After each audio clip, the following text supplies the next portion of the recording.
Gulf winds blow through canopy roads all the way to Thomasville. Their maiden names written on the land echo through the red clay hills, where the scent of longleaf floated pine reach up on past that Georgia line.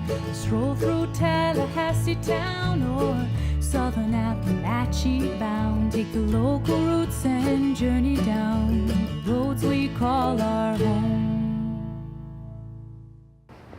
Welcome to a special extended online episode of Local Roots. I'm Suzanne Smith with WFSU Public Media, and today our Local Roots journey is taking us all the way to a national documentary which will be airing on PBS as part of Independent Lens this coming Monday, February 19th. This film is called Tell Them We Are Rising, and it focuses on the history of black colleges and universities. Florida A&M University, where I am right now, is featured in that documentary. Here's a preview. Black colleges were redefining what it meant to be black in America. Laws existed that prevented African Americans from learning how to read. Who gonna control our education? Who we gonna let white folks control it or black people? Despite the violence and intimidation, the black colleges survived. Black people were in charge. If you come here, you will find something you won't find anyplace else. Tell Them We Are Rising. February 19th at 9 p.m. on WFSU TV. Recently, WFSU and Florida A&M teamed up for a special advanced screening of that film right here at Lee Hall Auditorium. WFSU's Houston Brandon shows us an inside look at what was going on at that event.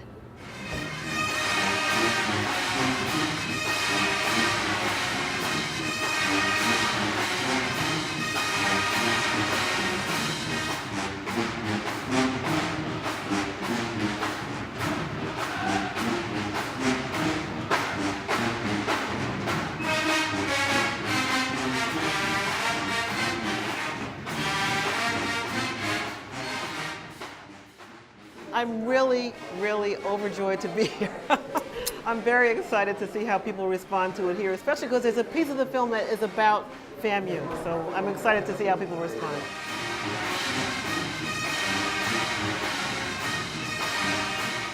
The film, covers 170 years of history, but it ends up at FAMU. So that's like the last scenes are at FAMU.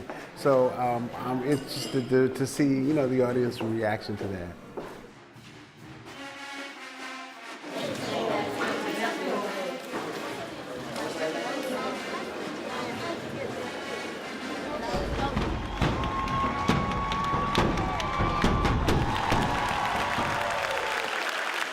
FAMU, again, thank you so much for coming out and doing this. It's incredible. Thank you.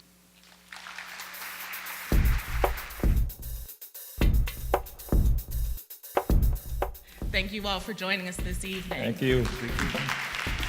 And I didn't see, other filmmakers lining up to tell the story. It felt like if I didn't tell it, who would? Were it not for historically black colleges and universities, we wouldn't be here. Idea that the industrial education or the doers are not thinkers. And so I want us to be careful to not subscribe to that kind of subconscious stigmatizing. So when my baby gets older, she will start to hear about Florida A&M University. And the reason that her dad has a PhD today is because individuals took time out to mentor me when they really didn't have to. They saw something in me when I didn't see anything in myself. And I don't think that's just my story. I think that's everyone in here's story. There's another interesting local connection tied to this film screening. It is this well-known photo of the college back in 1904. Two of the people in the picture are actually the grandparents of Marcia Smith. She's the president of Firelight Media and wife of director Stanley Nelson. She talked about the connection during the panel discussion. My father grew up in Apalachicola. He went to high school at FAMU. He went to college at FAMU. And after he passed in '92, and he's buried in Apalachicola, I was messing around online several years later, and I found this picture in the Florida State Archives, and I was shocked because I had never seen it. My father didn't have it, but both of his parents are in this picture. Wow. That's Walter Carolus Smith on the lower left, and Marguerite Wilkins, who later became Smith, in the top center. Wow. Gotcha. You can see that panel discussion, which we're calling Family Rising, on Monday, February 19th at 10:30 p.m. Eastern, right after the premiere of Tell Them We Are Rising on WFSU at 9 p.m. Eastern, as part of the Independent Lens series. While Marcia Smith's family has multiple generations tied to Florida A&M University, other family legacies are more recent. WFSU's Zach Hunter put together this look at how the determination of one teenage girl to go to Florida A&M University changed the future of her entire family. I was in the 10th grade, so I was 14 years old when I first came to campus. I went on a historically black college and university tour.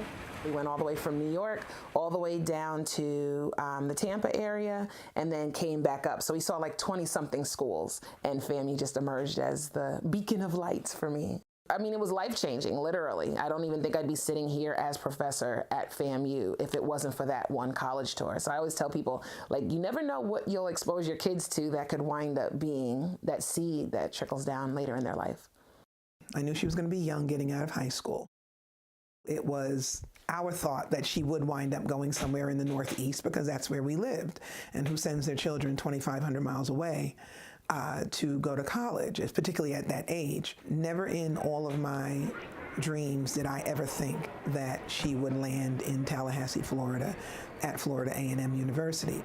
I remember the moment almost like it's the opening of a movie scene. So our bus pulled up, and when you pull up to the side of Lee Hall, which is our administration building, you see all the Greek fraternity and sorority walls and stuff, and then you pull on, and it's this big brick alleyway of just activity. We call it the set.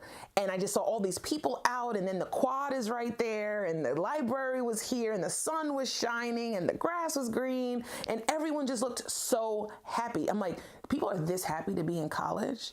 And I remember we got off of the bus, and I came and I stepped down, and I had a moment where I just stood in that moment, and I like did a panoramic scan. And I was like, this is my home. Like, this is where I'm supposed to be. And I just felt it so surely. There was just a thing that, like, you step on campus and it just all clicked. That next year, we went on a family trip to Disney, and they're like, well, if we're driving down the Eastern Seaboard, might as well stop at these schools Atira wants to go to. At the end of the day, when she went on this tour and she found Florida A&M, and she obviously fell extremely in love with it, she never let it go. We get to FAMU, it was great weather. The administrators came and talked with my parents. They took them on a separate tour while I went and did my thing. By the time we all came back together, they were like, oh, we like this place. I said, see, I told you. What was very, very encouraging was the amount of excellence that the people that we met exuded about the school. You know, the pride that the people who showed us around had as it related to Florida A&M University. I had applied to Yale. I had applied to Duke, actually, and I applied to Princeton. I did the application. I did the whole application. It just sat in the folder. Atira has always been a very independent soul. She was one of those kids that really didn't need follow-up. So I left a lot of it to her in terms of get your applications filled out and just kind of let me know what kind of a check you need. And I remembered writing all the checks to all the schools that I would have expected her to go to that were closer to New York. This was super early. This was my senior year, early October. I knew I got into FAMU. So now the next layer was, okay, well, what about scholarship? Like, you're a full scholarship kid, so if you're relegating yourself to this one school, how do we know you're getting a scholarship? Right after that, Dr. Humphreys, who was the president of FAMU at that time, was coming to the United Nations to give away scholarships. And he started calling out names. He said, Atira Charles, full presidential scholarship, full room board tuition, books, everything. And of course, all of us were like, yes! And I'm looking at them like, told ya. So when she came over and she was so very excited, I said to her, well, this is good. You know, we need to still kind of do our due diligence with finding out about the other schools you've applied to. And she then told me, Mom, there'll be no other schools. I didn't apply. I didn't finish the process. And I then said to her, oh no, I wrote the checks. And she said, Mom, You don't balance your checkbook. Those checks never cleared. And it was at that moment that I realized that she had totally sabotaged her process. And my quest and zest and zeal not to pay for college now made Florida A&M a real possibility. Dropping her off on campus wasn't as challenging as driving away.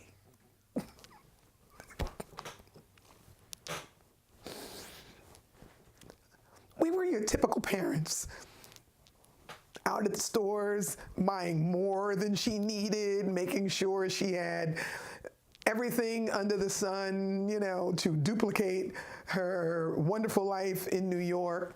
But I sit here many years later, and again, I can only say I'm glad that we had the fortitude to actually even allow it to occur. I went to FAMU in 1998, and by the time, and I was in the 5-year MBA program, so the first 3 years you do undergrad, the last 2 years you do your grad.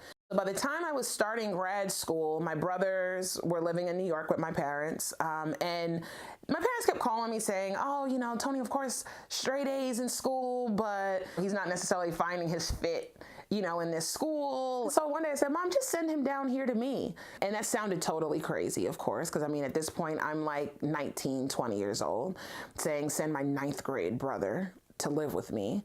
At that moment in time, I said to myself and to my husband, what would ever make her think that we would take our wheel that is rolling just fine in Florida and complicate it with giving her the responsibility of a teenage boy?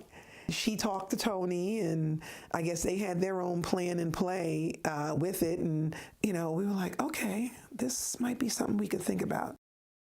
I kept getting in trouble in school. So my sister kind of said, come on down. And she helped me work on the more social side of myself at a pretty young age, and I owe her everything for that.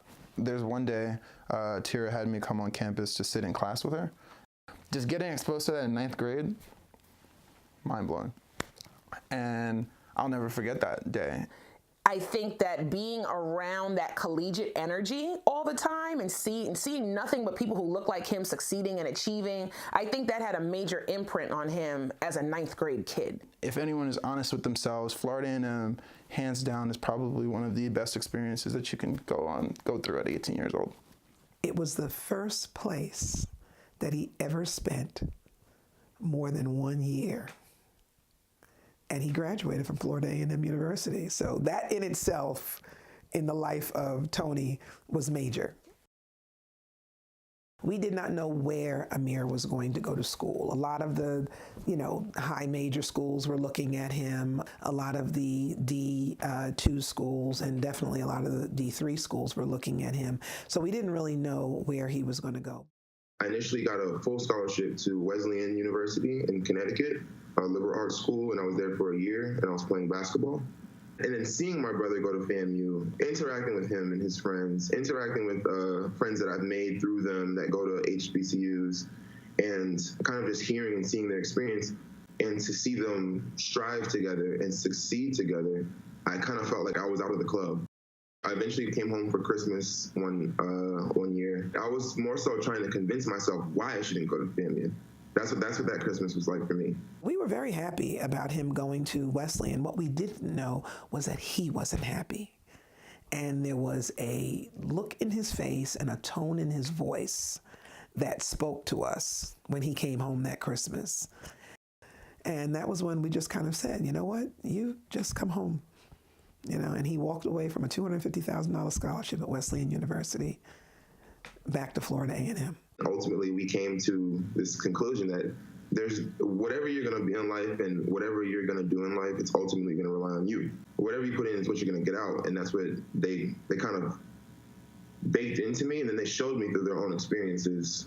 And I just had no rebuttal. Like, we cried, we laughed, we argued. And then ultimately, I was clear that I wanted to come to FAMU, and it was a great place for me. We all went there. We all got our degrees from there. We all went off from there as our launch pad into society and into the professional working world. All three of us we've done pretty well. I mean, there's a lot of data points in a lot of places throughout life that's given us education. But FAMU was kind of what polished it off and bubbled it up and sent us out into the world. We have a phrase what we call FAMULY, so FAMULY. There's this we're each other's people vibe at FAMU. So there's a hyper level of connectedness. Like my life would literally not look how it looks if it was not for the FAMU experience. It would look some other way, but it wouldn't look the way that it looks now. And so I think relationships and also professors being supportive. So you may wonder, like, how'd you come back to be a professor here?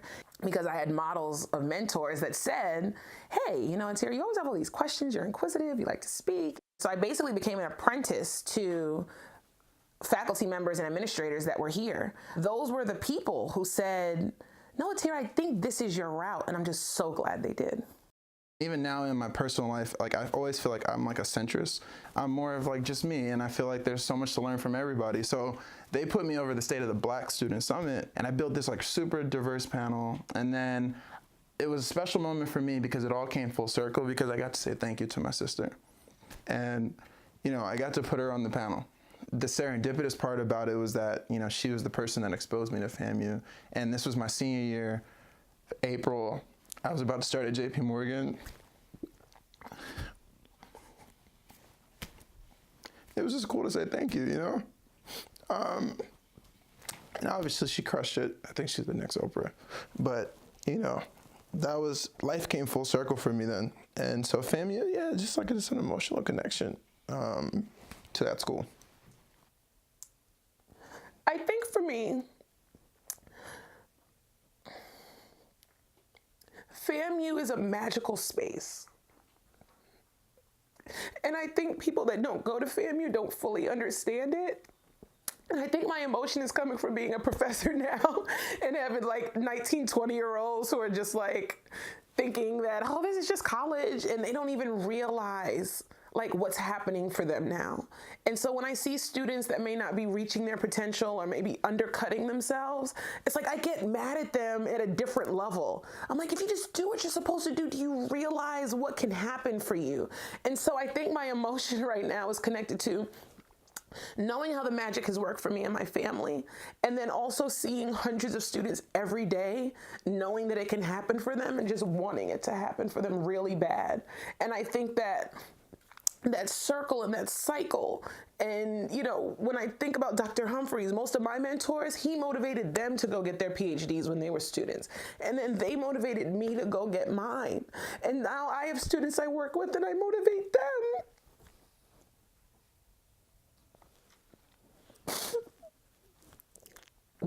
And it's special. It's special. So all of my children had options. And I guess if the biggest message that this conversation sends is Florida A&M wasn't a last choice for any of my children.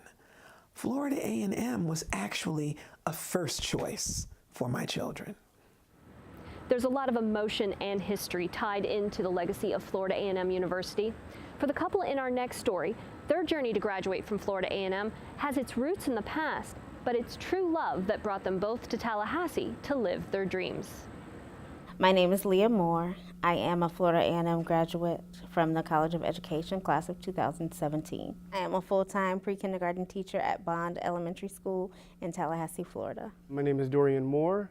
I'm a fourth-year student in mechanical engineering at Florida A&M University.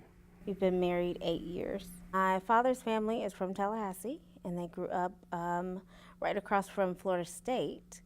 And all of my father's siblings, all of them at one point or another attended Florida A&M University. I remember being 4 years old. I grew up in Jacksonville. There used to be a game every year in Jacksonville, a football game, and all of my aunts and uncles would come to our house. We would all get dressed up in orange and green, and it was a big production for us to go to the game. My mother, she attended Florida A&M University. She didn't graduate. She moved back to Tampa. We would go to the Classic when it was in Tampa. We went every year as far back as I can remember until it moved to Orlando.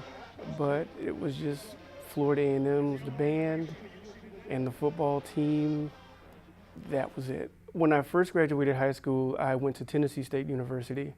A friend of mine on the football team, his dad got me a scholarship there, where I only went for a year and a half. I was one of the many students who was forced to leave because our money had disappeared. I wasn't the best student in high school, and I just felt like I wasn't quite ready for college. I wasn't ready to move away from home yet. So in high school, I decided to be a cosmetologist. So I did that and graduated with my license and my diploma. And so I went straight to work. And I ended up attending University of South Florida. I loved Tampa, but didn't really like South Florida, so I decided to take a break for what was going to be a year, ended up being like 10 years. Through the course of our marriage and wanting to move forward, we decided, okay, it's time for both of us to go and finish these degrees. My wife and I, we attended a game one year, and there was a guy there. He was one of my teachers, one of my mentors back when I was like 11, 12 years old. And when I saw him, it wasn't just seeing him, I saw the pride that he had in his school. And I looked up to him so much when I was a kid, and I was like, wow, I want to feel that. I want to be part of this legacy of FAMU. And he said, okay, it's time for us to go back, and I want us to graduate from Florida A&M. So that's how I ended up at Florida A&M. We didn't tell anyone for about 8 months. We were preparing. We had applied and been accepted. We started looking for housing, kind of adding up how much it was really going to cost for us to move, to quit full-time jobs and work part-time and go to school full-time. So talking about taking out loans and things like that.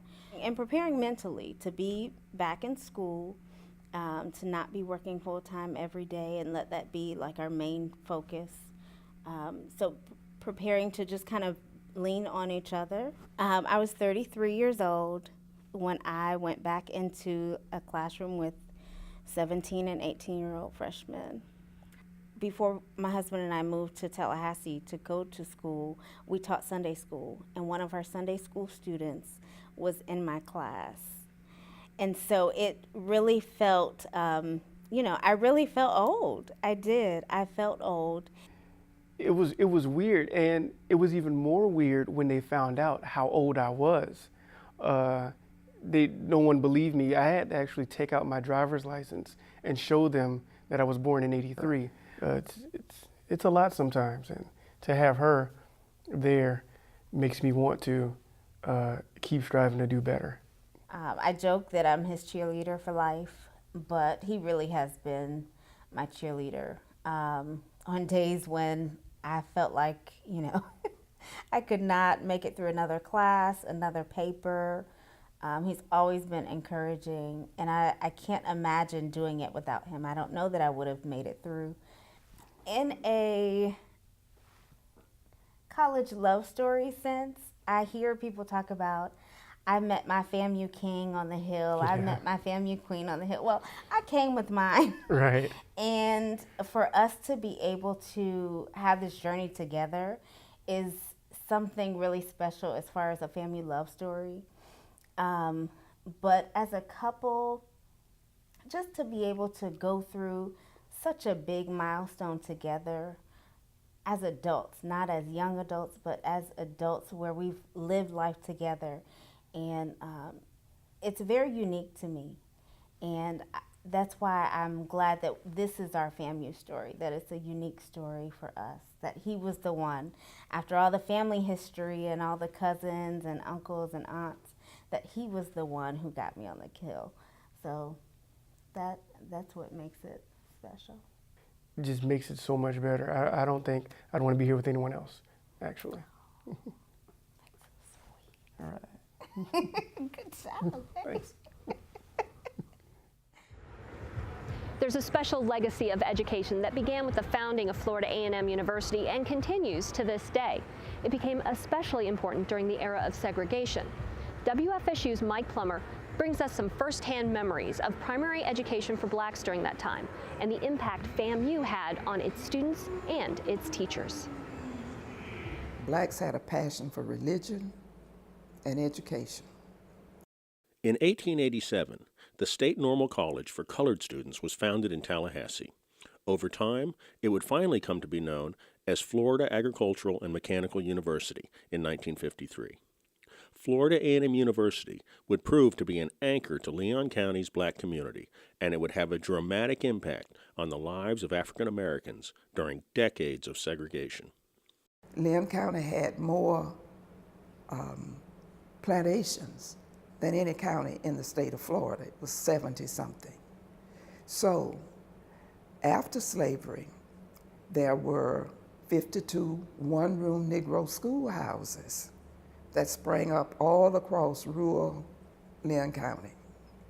And we have to remember, rural covered a lot more than it does now, because Tallahassee really ended the city limits, ended right where Tennessee Street is now. It was Tennessee Street, Park Avenue, over to Gaines, and back around. That was the city.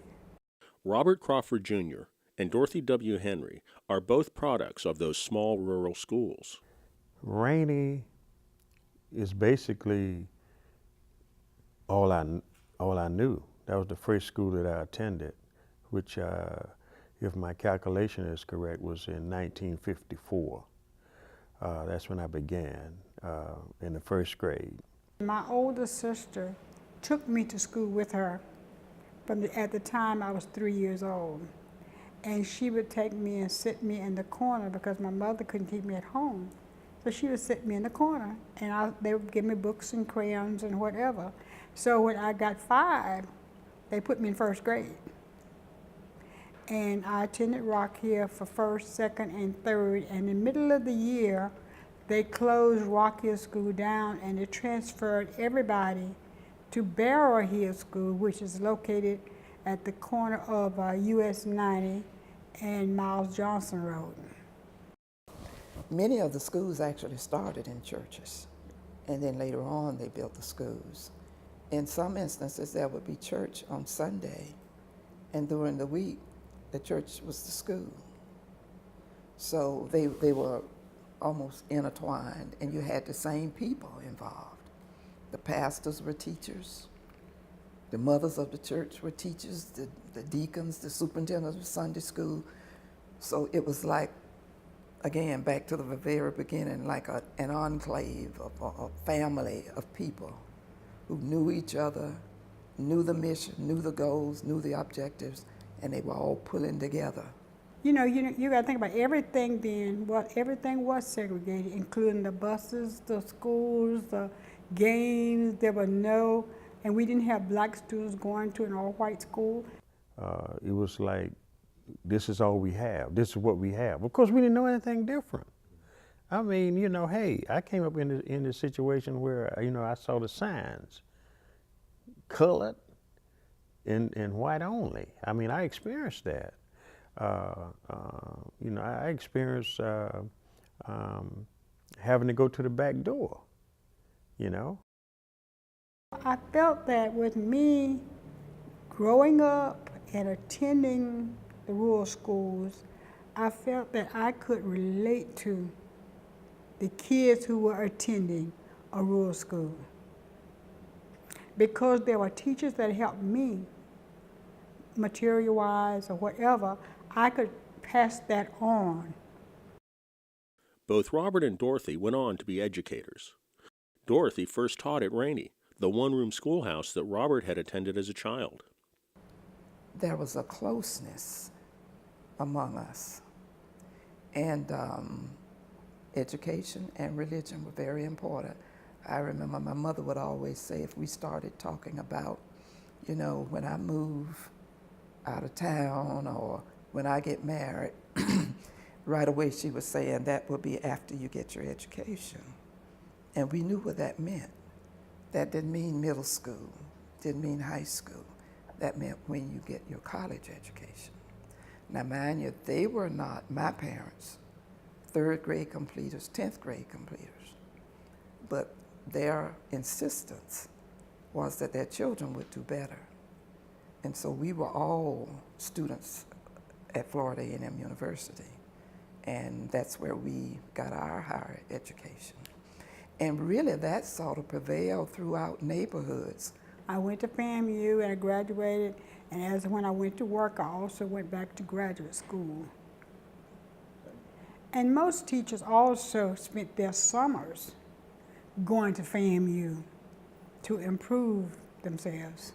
There was this pattern that once you finish high school, you go to college. And where did we go?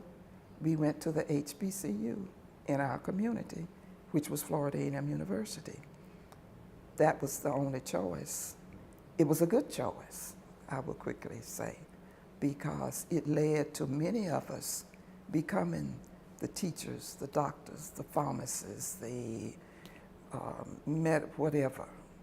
And really, to me, it was like the underpinning of the black middle class, because you had that passion and that challenge from our elders that we, regardless to the fact that we could not shop downtown in certain stores, we could not ride certain places on the bus, but you still push past that and get the education. Florida A&M brought you out of poverty, because see, if you got a college degree, you automatically, your salary has automatically put you in a middle class situation. I mean, here again, I can't, in the country, man, we didn't have running water, getting water from a spring, outside bathrooms, all of those things, man. And so you matriculate through all of that and go to college and get a degree and go into the professional realm. Your salary, you're somebody. Your salary has more than tripled. And then you're able to touch lives. You're able to make life better for your children, for your grandkids. I mean, it puts you in a whole different economic status. Automatic. The day you walk out of that university with your degree and get a job, your life changed. Over time, that higher degree made a lot of difference. And in turns, then, because those blacks could get a job, it put them on a higher social plane. They would then could come in their communities, and the next generation would look up to those who had gone to acquire this higher education, and therefore you had your role models. Well, I want to be like so-and-so. I want to be like so-and-so. So it became the benchmark in many of the black communities. And I think overall with the entire community. It's a game changer. Florida A&M University is a game changer. Game changer. Yes, sir. Preserving the legacy of Florida A&M University is the focus of our next story. WFSU's Kayla Gaffney introduces us to a graduate of FAMU who created a special museum dedicated to honoring the legendary football coach Alonzo Jake Gaither.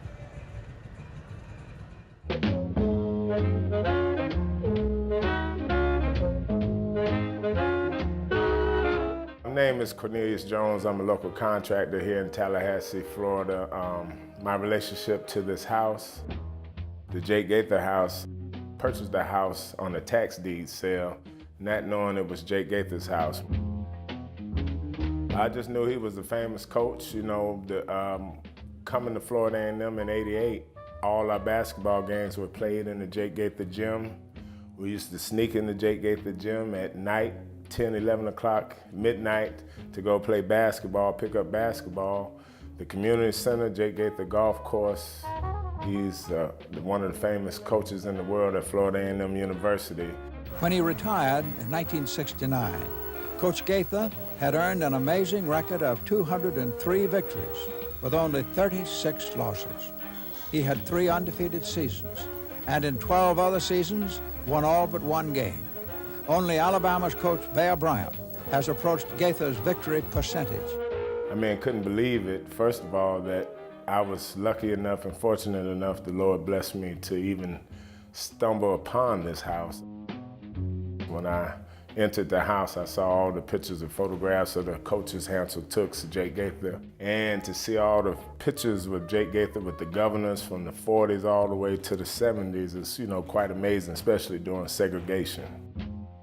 He was a person who looked beyond certain aspects of society and saw the bright side. I was recruited by him out of high school. I came to FAMU in 1948.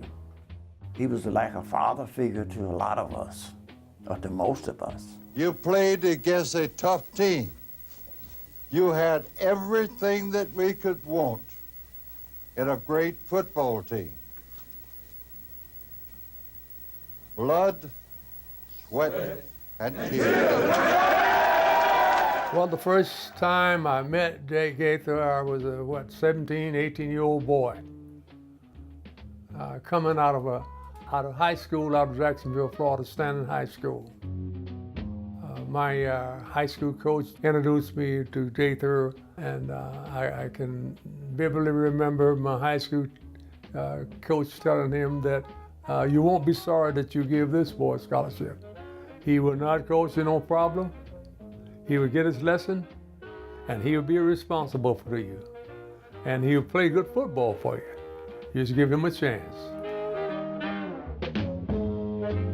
He gave you an opportunity to grow, to become a man, be responsible, and know what you are doing. Now, if you can't do that, then you need to let the door hit you where the good Lord split you, and I'll see you goodbye. That was Jake Gaither. He wanted you to be the best student so that when you were able to get out in the world, that you were able to put pork chops on your table. You always talk about putting the pork chops on your table. And right now, every time I have pork chops, I think about Coach Gaither. So yeah, he was just a super person. You probably knew Jake Gaither on campus better than you knew George W. Gore, who was the president. The word Gaither meant something, and it stood for something at the university, and kids respected him and they loved him. Oh, how did they love him? He put Florida A&M on the map. I mean, you've got the gym at the Jake Gaither, you've got a statue of Jake Gaither on Florida A&M's campus. You don't have a statue of anybody other than Jake Gaither on Florida A&M's campus. Jake Gaither is FAMU. I probably wouldn't be able to sleep at night knowing that I gave away something that meant so much to the community and to Florida A&M. There's history behind the house, because the house was back then when there was no other place that the black people could go for entertainment, for great meals, and this type of thing. Governors, representatives, they all came to visit Coach Gaither in this house.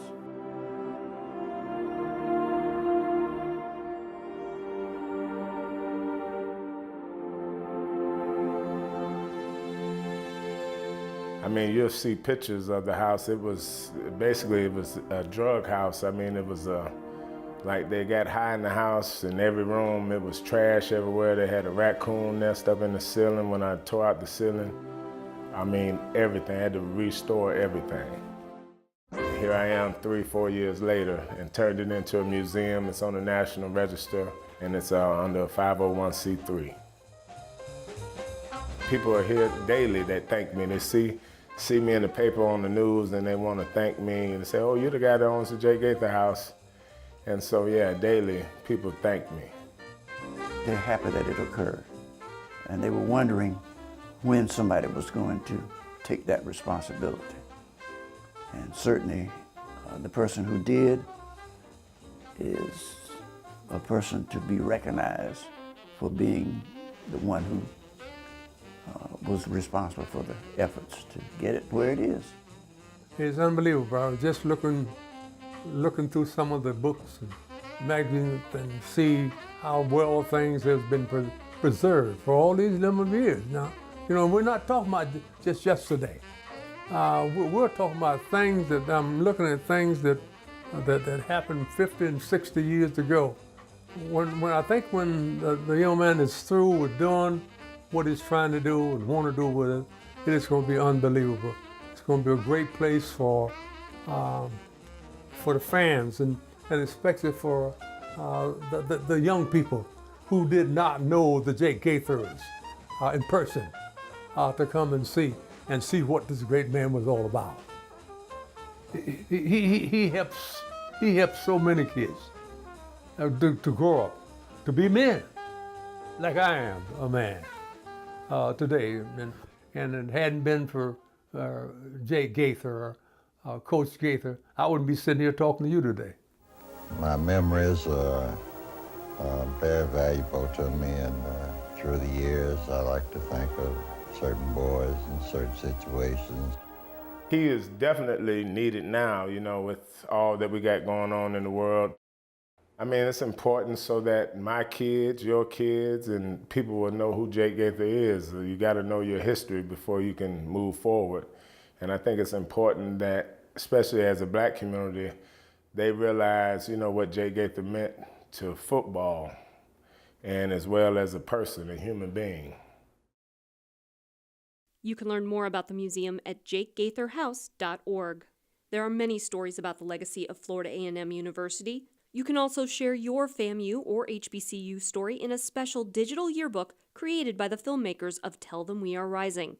We have the link on our website, wfsu.org/HBCURising. While there, you can learn more about that documentary and discover more about the history of FAMU.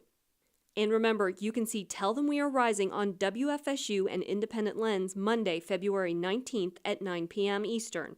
The panel discussion called Family Rising will air immediately following it at 10:30 p.m. Funding for this project is provided by the Corporation for Public Broadcasting as part of the Public Media Initiative American Graduate. Let's make it happen. That's it for this special online extended episode of Local Roots. I'm Suzanne Smith on the campus of Florida A&M University. Check out other local stories on our website, wfsu.org/localroots. And remember to like us on Facebook while you're at it. For everyone at WFSU Public Media, thanks for watching. Have a great week, everyone. Magnolia trees greet the southern breeze in the land where rivers wind.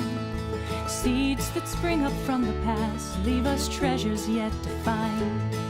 Where our children play